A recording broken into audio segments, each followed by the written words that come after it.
Well, Yeah. we're going to turn the page to our final topic here, and we want to turn to Latin America, some very interesting developments. And we are very, very honored to be joined once again by Mr. Ben Norton, who's a journalist and the editor of the Geopolitical Economy Report that you all should be following. Ben, thanks so much for being with us. It's always a pleasure being here on my favorite show. Thanks for having me. Oh, well, believe me, I am deeply honored to hear that. And, you know, what brings us here today, Ben, is the CELAC meeting that just wrapped up, I guess it was, in Buenos Aires, Argentina. You know, maybe for those of us who follow this closely, we know a lot about that. But maybe say a little about what CELAC is and why this meeting was so widely looked at by media from around the world. CELAC has quickly become one of the most important multilateral organizations in the world, and especially in Latin America and the Caribbean.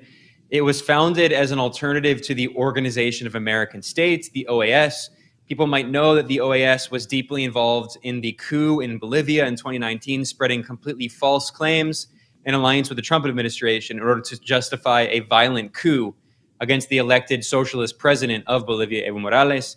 That did severe damage to the OAS's credibility, but the CELAC was actually created even before that because it was recognized going back decades that the OAS was, in the words of Cuba, the Yankee Ministry of the Colonies. That's what they called it.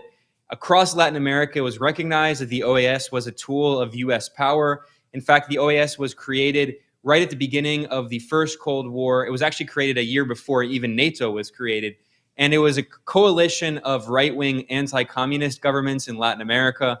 One of the founding members of the OAS was the Somoza dictatorship in Nicaragua that the Sandinistas overthrew. So the OAS has always been based in Washington, funded by the U.S., a tool of Washington. So CELAC was created by leftist governments in Latin America a decade ago as a tool of regional integration that excludes the U.S. and Canada. So it includes all governments in the Americas from Mexico to the bottom of Argentina, and it includes the members of the Caribbean as well.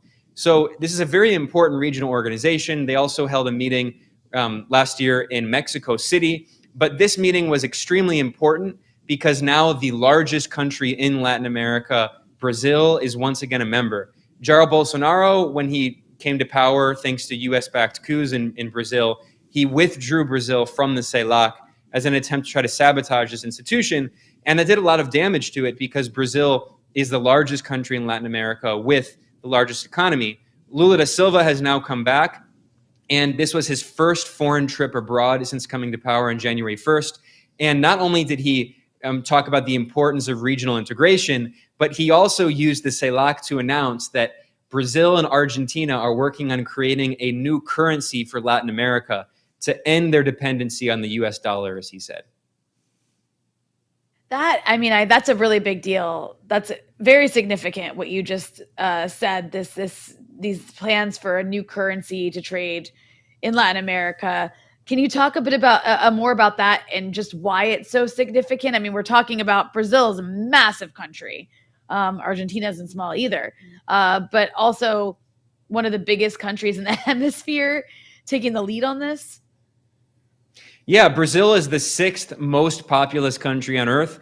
It used to have the sixth biggest economy on Earth, or at least according to nominative GDP measurements. But unfortunately, the Bolsonaro administration helped destroy Brazil's economy through neoliberal economic policies. It's no longer the sixth largest in nominal GDP terms. But Brazil is a co-founder of the BRIC system. Of the B in BRIC stands for Brazil. And let's not forget that Lula da Silva himself was one of the masterminds behind the BRIC system.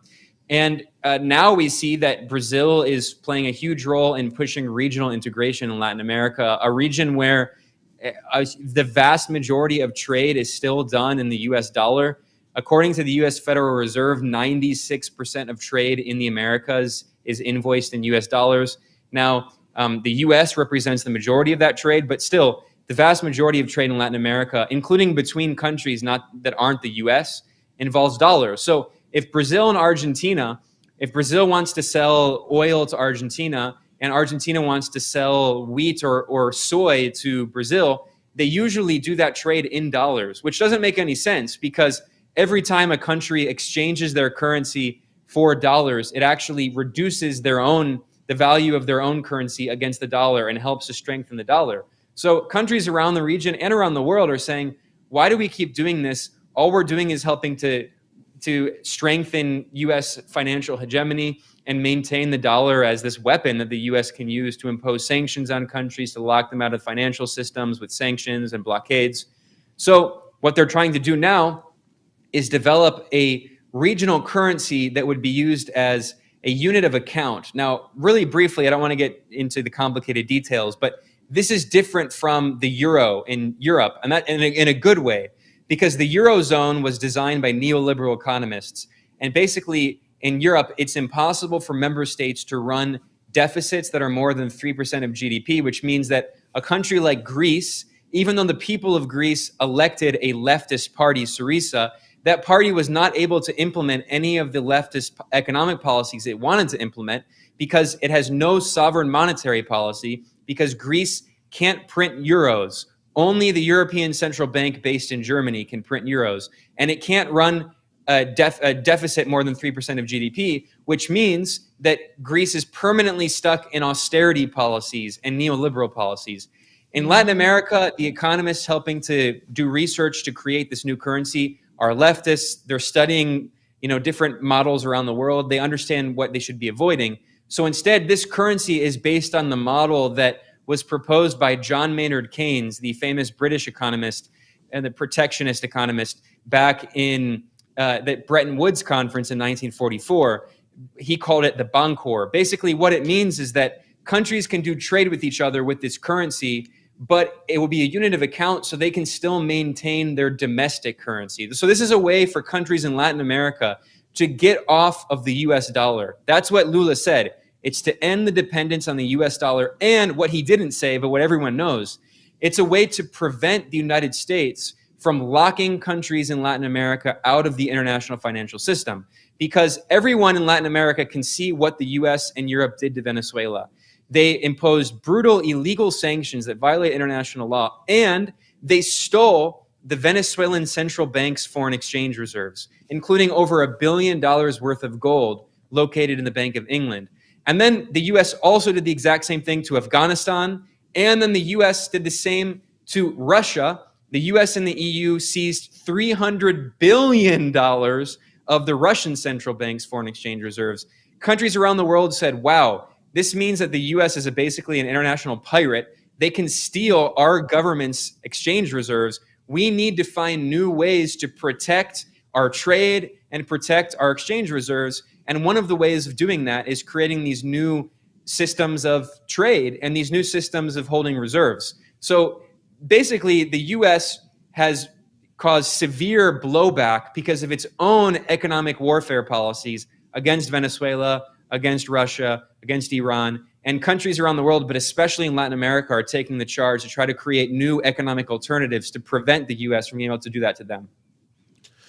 Ben, these are such important points on a number of different levels. And, one of the things that I think is important really here that you've raised is, what it means for Lula to come back in terms of Brazil's place in the world. And, there are some misguided people out there who, have seen that since Lula has made statements on the war in Ukraine that are, more or less the same as the government of China, that somehow he's less committed to taking on the existing order of imperialism than Bolsonaro, who, 3 months left in his government, went to Russia one time. And I just wonder how you respond to that, because I think obviously there are a lot of people who are hoping to see more from Brazil in terms of shifting the balance in the global relationship of forces.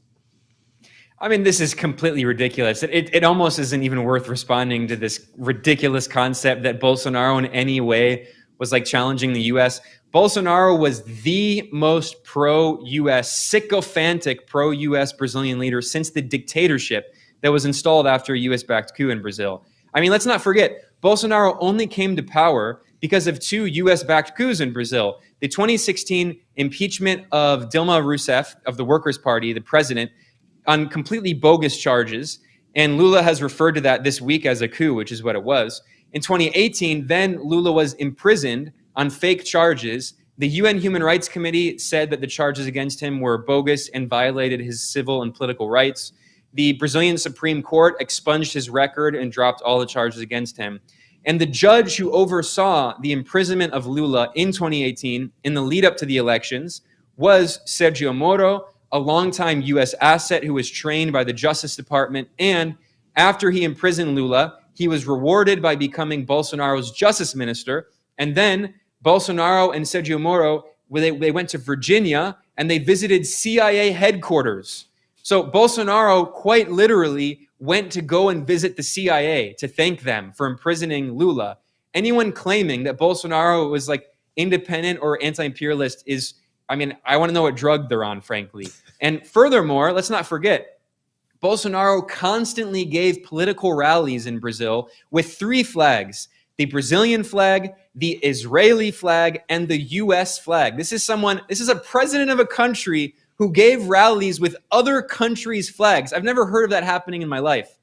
And again, the idea that he was independent, I mean, Bolsonaro did everything he could to try to sabotage Latin American institutions of regional integration, like the CELAC, like Mercosur, like UNASUR. Lula is one of the co-founders of those institutions of regional integration. He wants Latin America to unite as a bloc in a multipolar world. He wrote an article calling for a multipolar world, but he doesn't just mean the US and China and Russia and India. He means Latin America and the Caribbean is a pole in that multipolar world. He wants Latin America to be a significant force in international affairs. He wants UNASUR to have involvement in the G20, like the African Union. He wants Brazil to be a permanent member of the UN Security Council. Lula is not simply just a leftist leader. He is a leftist leader with international ambitions. I see him as someone like Nehru in India or, Sukarno in Indonesia. He wants to build a new non-aligned movement, and that's what he's doing. He was a co-founder of the BRICS. The BRICS is now expanding. Argentina has applied to join BRICS, and China invited Argentina in 2022 to virtually assist the BRICS summit meetings. So what we're seeing is that Lula, under his leadership, and other leftist leaders in Latin America, recognize that not only do they want to free themselves from U.S. neocolonialism, they want to assert the voice of Latin America and the Caribbean on the international stage. And as one of the most progressive voices in the world, a region where most of the governments have left-wing leaders, and a region where increasingly they're trying to build new forms of alternatives to neoliberalism. Lula, in his first speech as president inauguration, he called for fighting poverty and hunger, for renationalization of resources in state-owned companies and state-owned banks. And we see across Latin America and the Caribbean an attempt to build what they call 21st century socialism. And I really think that Latin America is really at the vanguard of this international struggle against imperialism and against neoliberalism. Mm-hmm. Well, I think that all raises a really good point about the theme of this entire episode, which is the issue of this rising multipolar world. And I'm just curious, Ben, with the rise of China, and then of course even other states that are more increasingly willing to, stand up to the United States, or have already been standing up to the United States, that are smaller, countries like Iran, and their role in giving Latin American countries a bit more breathing room in a time like this. Yeah, absolutely. I mean, more and more when we're talking about this new multipolar world, I think another way to think about it is also that the process of decolonization is continuing, and in some ways maybe even being completed, because Nkrumah, the great Ghanaian revolutionary leader, famously wrote, especially after the 1966 US-backed coup against him, that the process of political independence from colonialism was not complete, that there was neocolonialism because these countries did not have their economic independence. And, Ghana is an example in Western Africa. These are countries where their currency is still dominated by France through the CFA franc, and they have to keep half of their central bank's foreign exchange reserves in Paris. So the process of economic decolonization is what we're seeing. And we see maybe like regions of the world like Southeast Asia with institutions like ASEAN, and increasingly East Asia. I mean, not South Korea and Japan, which are unfortunately still militarily occupied by the US, but China, and even India to an extent. I mean, the Indian government is pretty reprehensible, but India as a significant power in the world, I mean, 1.4 billion people, you can't reduce everyone in India just to their leader, right? What we're seeing is that these countries economically have been able to develop enough that they can exercise some kind of sovereignty and independence, and they're building institutions to create a non-aligned movement in this kind of new Cold War. The BRICS is one of them, the Shanghai Cooperation Organization, but we also see the same thing in other regions. I mentioned ASEAN in Southeast Asia, the African Union and attempts to build regional integration there, and Latin America. I mean, like I said, I want to stress this point again, that when we're talking about a multipolar world, sometimes people will get caught up in just the fact that, you know, the rise of China as the largest economy in the world, according to purchasing power parity, or the rise of Russia again after, you know, the neoliberal shock therapy imposed on Russia in the 1990s. Those are all part of the story. But another huge part of the story is the rise of multiple countries in Africa asserting their sovereignty with economic development, Ethiopia becoming a very significant power, South Africa, but also Latin America. I mean, Brazil, Mexico, Argentina, these are very big countries. They have large developing economies, and other countries in the region as well. I mean, Colombia, Venezuela, like across Latin America and the Caribbean, there is a lot of potential being recognized by these leaders. They have all the natural resources they need to develop, and if they can unite their forces, they can become a significant pole in that multipolar world. The of course, danger is as the U.S. commander of Southcom, which is the U.S. military section that oversees Latin America and the Caribbean. She gave a speech at the Atlantic Council, Laura Richardson, in which she salivated over the natural resources in Latin America, over the lithium and copper and oil and water resources. And she said that, you know, the U.S. wants to make sure it has access to those resources. So that's the danger, is that this rise of these powers in this new multipolar world that are trying to challenge neocolonialism, unfortunately, it's not inevitable that they will be victorious. So that's why I think it's so important to talk about the ways in which the U.S. is trying to frustrate these attempts at decolonization, whether it's through the rise of Latin America and regional integration, the U.S. attempts to sabotage groups like the Bolivarian Alliance, the ALBA, or the CELAC or UNASUR, or the attempts to sabotage Eurasian integration, which is basically part of the same struggle. It's about dividing these regions of the world and keeping them divided in order to maintain imperial hegemony. Mm-hmm. Well, Ben, before we let you go, where can people find your work? People can go to geopoliticaleconomy.com. Everything I talked about today is the stuff I report on, and especially about the different projects of Latin American integration and Eurasian integration and how it all plays together. Mm-hmm. In English and in Spanish, by the way. Yeah. Ben Norton, as always, really an honor to be joined by you here. It's a real pleasure. Thanks, Eugene and Rania. Keep up the awesome work. Mm-hmm.